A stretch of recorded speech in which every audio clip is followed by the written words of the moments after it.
పక్కన 2x2 push back అన్న. ఇలా కూర్చున్నా నాకు నిద్ర రాదు కూర్చుంటే. పక్కలో ఒక అబ్బాయి పాపం నిద్రపోతున్నాడు, ఇటు పడుతున్నాడు. నాకు విసుగొస్తుంది, చూడండి విసుగొస్తుంది, కంపరం పుడుతుంది అనమాట. అప్పుడు ఆ ఘటన గుర్తుకొచ్చింది. ఇతను నా తమ్ముడైతే నేను ఏమి చేస్తాను?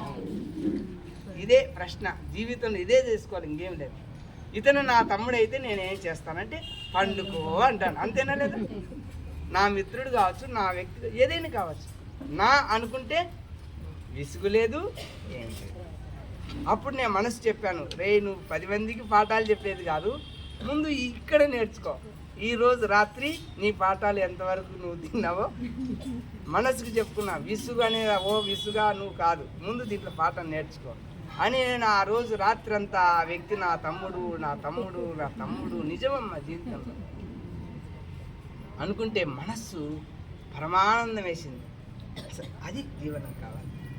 మేము ఇప్పుడు వచ్చేటప్పుడు ట్రైన్లో మనం కొన్ని మిగిలినాయి కదా, పాపం ఇడ్లీ ఎవరు తెచ్చింది మనకు? ఇడ్లీ ఎక్కువ ఉంటాయి.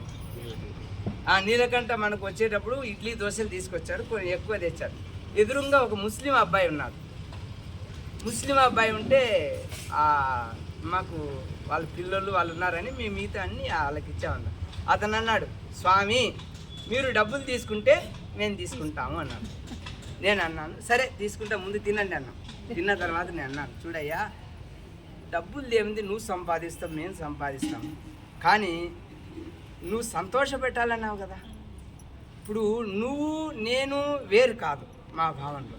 అలాగ ఎప్పుడైనా ఒక ఘటనలో ఒక వ్యక్తికి అలాగా ప్రేమించు, అలాగ చెయ్యి, అప్పుడు మాకు మీరు డబ్బులు ఇచ్చినట్టే అన్న ఎంత ఆనందం అన్నాడు. ఒకటి. ఇంకొకసారి నేను ట్రైన్లో వచ్చేటప్పుడు కొంతమంది ఒక 30-40 మంది అమ్మగారులు జనరల్ టికెట్ వాళ్ళు స్లీపర్లు ఎక్కేశారు. వాళ్ళకి టికెట్ లేదు, ఏదో వెయిటింగ్ తీసుకున్నారు. నేను వాళ్ళందరినీ పాపం ఇక్కడ నేను అందరినీ కూర్చోబెట్టాను అనమాట. ముసలోళ్ళు 80-85 అట్టా ఉన్నారు. అందరిని కూర్చోబెట్టి ఇక్కడ చుట్టుపక్కల వాళ్ళందరూ నా మీద దండయాత్ర, స్వామి మీ సీట్లో నువ్వు కూర్చో, ఎవరు కూర్చోబెట్టడానికి లేదన్నాను అనమాట. ఇప్పుడు మేము ఇంకా ఎవరో విరిజాన్సం ఎవరు ఉన్నారు, మేము మాకు తెచ్చినటువంటి అన్నీ కూడా వాళ్ళకి ఇచ్చేసాం అన్నమాట. అంత ఇచ్చి మొత్తం పెట్టి అన్నీ చేస్తుంటే వాళ్ళు అనలేకపోతున్నారు, కానీ పట్టలేకపోయిందన్నమాట. ఒక వ్యక్తి లేచి నన్ను దబాయించి ఇంకా తిట్టబోతుంటే నేను అన్నాను కదా, అయ్యా ఇప్పుడు నా మీద నీకు కోపం వస్తుంది, శ్రద్ధగా వినండి, నా మీద నీకు కోపం వస్తుంది. సరే, ఒకటి, మీ అమ్మమ్మ ఎక్కడో ట్రైన్లో ఎక్కింది, నాలాంటి వ్యక్తి మీ అమ్మమ్మకు సహకారం ఇలాగా తన సీటు మీద కూర్చోబెట్టుకున్నాడు. ఆ వ్యక్తి మీద నీకు కోపం వస్తుందా, ప్రేమ వస్తుందా అన్నాను. ప్రేమ వస్తుంది స్వామి. మీ అమ్మమ్మ అనుకో. అసలు దిగేటప్పుడు అతను, స్వామి మీ బ్యాగులలో నేను కిందికి దించుతానని అతను దించాడు. జీవితంలో మనం జ్ఞానంతో జీవించాలి, కానీ అలాగ ఉన్నది ఆనందమయం అవుతుంది జీవితం. అందుకనే అధికం అనేటువంటిది కాదు, కానీ జీవితంలో మనం వచ్చేటువంటిది ఒకటి గుర్తుపెట్టుకుంది. మలయాళ స్వామి వారు ఒకసారి కొంతమంది మలయాళ స్వామి వారి పేరు మీద అప్పట్లో పేరు చెప్పేసి కొన్ని ఏదేదో సందాలు వసూలు చేసేవారట. అలా అక్కడక్కడ వెళ్ళి స్వామి అన్నారు, మా భక్తులైనటువంటి వారు 4 గంటలకు లేస్తారు, మా భక్తులైనటువంటి వారు 5 గంటలకు స్నానం చేస్తారు, మా భక్తులైనటువంటి వారు గీతా పారాయణ చేస్తారు. ఇన్ని వాళ్ళ భక్తుల యొక్క లక్షణాలు చెప్పి, ఇలాంటి లక్షణాలు కలిగిన వాళ్ళు మా భక్తులు, మిగతా వాళ్ళు మా భక్తులు కాదని చెప్పేశారు. నేను ఎందుకు చెప్తున్నానంటే, ఇప్పుడు మనం ఒక సమితి, ఒక సంఘం, ఒక ప్రేమగా, ఆప్యాయతంగా, ఒక అనురాగమైనటువంటి ఒక సంబంధాంతో మనం ఈ యొక్క సంస్థను ముందుకు తీసుకెళ్తాం. రాధాకృష్ణుల సంబంధము అది ఒక వర్ణనాతీతం, అవునా కదా? అలాంటి వ్యక్తులకు మనం ఒక వ్యక్తిని, అమ్మా ఇది వాళ్ళ భావాలు, స్వామి యొక్క భావాలు మనలో ప్రతిబింబింపజేయాల. ఏం చేయాలా? స్వామి భావాలు ప్రతిబింబింపజేయడము మన యొక్క ధర్మం, మన కర్తవ్యం. అంతేకానండి మిగతాది ఏది కూడా మన యొక్క దాంట్లో రాదమ్మా. మనిషి కొట్టడానికి, తిట్టడానికి అసలు ఎన్ని జన్మలు లక్షలాది కోట్లాది సంవత్సరాల నుంచి కొడుతున్నాం తీరుతున్నాం. అందుకని ఈ సంసారం పొడుగు పెరిగే పోతుంది, హనుమంతుని తోకలాగా అనమాట. అలా కాకుండా ఇంకా రుణాన్ని తెంచుకోవాలి తల్లి. అందుకని ఏంటంటే వీలైనంత వరకు ఆ భావాలను వంట పట్టించుకొని, మనస్సు పట్టించుకొని, మననం చేసుకుంటూ వాటిని మనం కానీ కార్యరూపం చేసుకుంటే మనం ఆనందమయంగా ఉంటాము. మన వచ్చినటువంటి వాళ్ళు కూడా ఫలానా సమాజం వాళ్ళు చాలా ఓర్పు కలవాళ్ళు అనేటువంటిది వాళ్ళకు తెలిసి రావాలన్నమాట.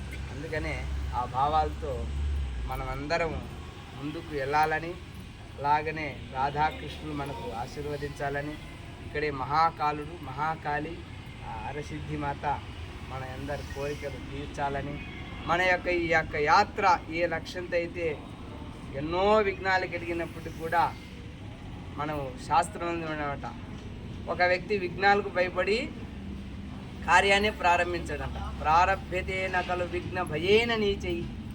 కొంతమంది అల్పులైనటువంటి మహత్తరమైన కార్యాలకు అసలు పూనుకోరు. కొంతమంది ప్రారబ్ధ విఘ్న నిగత విరమంతి మధ్యంలో ఉన్నారే, కార్యాన్ని మొదలుపెట్టి మధ్యలో అయ్యో విఘ్నాలు వచ్చేసిన వదిలిపెడతారన్నమాట.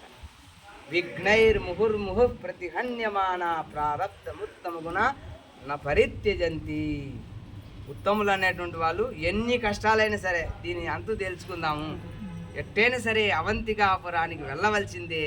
ఆ యొక్క నర్మదా ఓంకారం ఇదేదో క్షేత్రంలో భస్మార్తి ఇలాంటి క్షేత్రాల్లో వాళ్ళు దర్శనం చేయాల్సిందని పట్టుబడి వచ్చాము. మనం ఆ దైవం కూడా అనుగ్రహించాడు, చాలా సంతోషము. మన యొక్క కోరికలు, మన యొక్క సంకల్పాలన్నీ సిద్ధిస్తాయని, మన యాత్ర సంపూర్ణంగా అయిందని నేను కోరుకుంటున్నాను. చాలా సంతోషం. అదేవిధంగా ఇన్ని ఒడదుడుకులు కూడా స్వామీజీ ఎన్నిసార్లు ట్రైన్ టికెట్ అన్నీ చేశారు. అందుకనే ఈ యొక్క యాత్ర సఫలమైందని చాలా సంతోషంగా నేను వ్యక్తం చేస్తున్నాను. बोलो राधा कृष्ण भगवान की जय, गंगा मैया की जय, यमुना मैया की जय, नर्मदा मैया की जय, महाकाल भगवान की जय, हरसिद्धि माता की जय, काल भैरव की जय, क्षिप्रा मैया की जय। हर नमः पार्वती पते हर महादेव।